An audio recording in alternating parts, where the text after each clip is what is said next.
President Trump wants an end to the media leaks.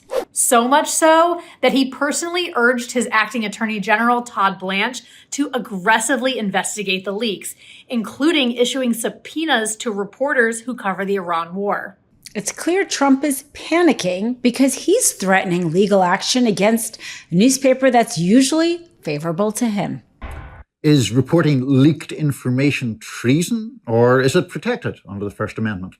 The president appears to think it's the former. His administration is cracking down on leaks and now going after reporters and outlets who reported them. At one point, the Wall Street Journal said that Trump passed a stack of news articles that he thought threatened national security to acting Attorney General Todd Blanche, on top of which was a sticky note that just read treason.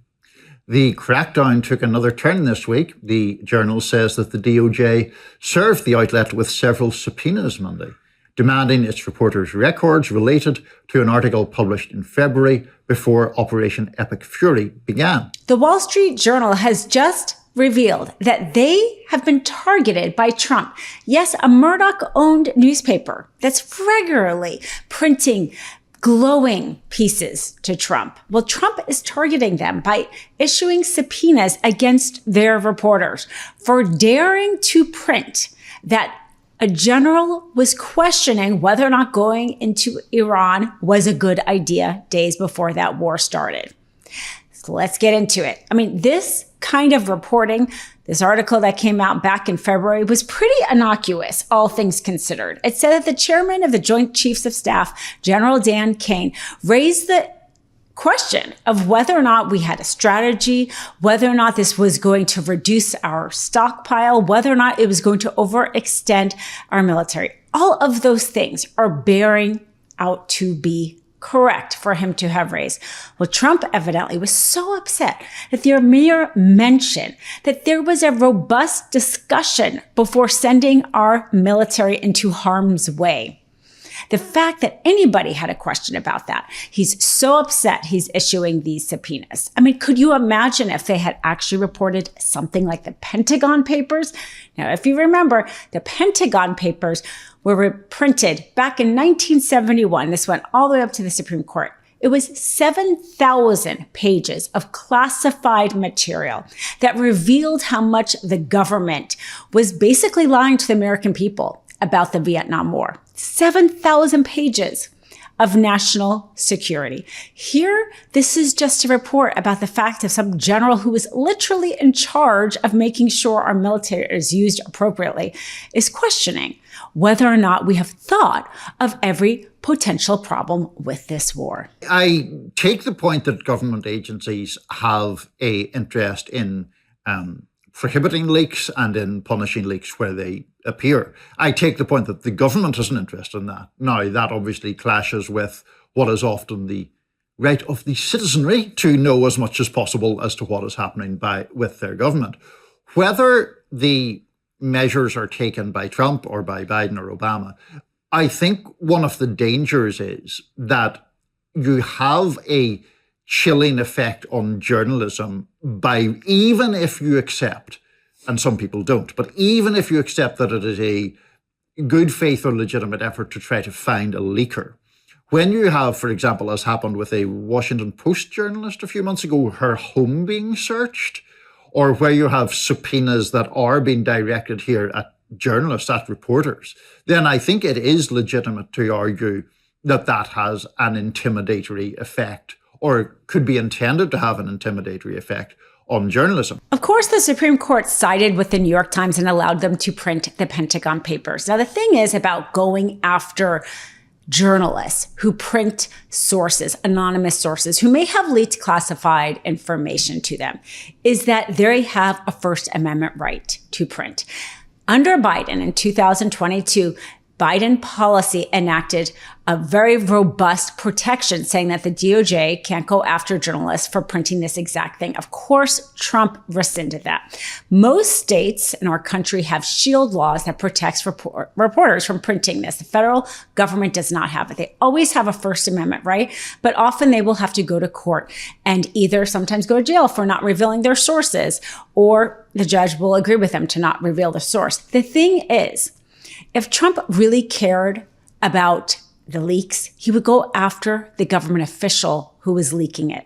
Let's think of one person who maybe leaked to a reporter, Hegseth, using the Signal chat, and Todd Blanche going out there and saying that they are going to make sure that there aren't leaks and they are going to come after any reporter or anybody in that government who's leaking. And yet Hegseth is still in charge of the Pentagon. The hypocrisy. They don't care actually about information being leaked or not being leaked. They just don't want criticism or any question of what they're doing. And that is exactly what the First Amendment is meant to protect. The Washington Post demanded in a court filing Wednesday that federal law enforcement officials return electronic devices that the government seized from a staff reporter's home last week. The FBI executed a search warrant on January 14th at the Virginia home of Hannah Nathanson as part of an investigation of a government contractor charged with illegally retaining classified government materials. According to Post reports, federal agents seized a phone, 2 laptops, and other devices from Nathanson. In a statement on Wednesday, the Post said, quote, "The outrageous seizure of our reporters' confidential news gathering materials chills speech, cripples reporting, and inflicts irreparable harm every day the government keeps its hands on these materials." According to First Amendment advocacy groups, the search marked the first time the U.S. government has raided a journalist's home as part of a national security leak investigation. Trump is also going after the Washington Post and specifically a reporter there, Hannah Nathanson. All of her devices were seized by the FBI because Trump didn't like her reporting. Right now, they are not able to look through the devices. A judge has stopped that, but she hasn't even gotten her devices yet. That may be part of the reason why the Pulitzer Prize Committee just awarded her and her team at the Washington Post a Pulitzer Prize for their reporting of Trump. At the end of the day, Trump is going after journalists and trying to silence them.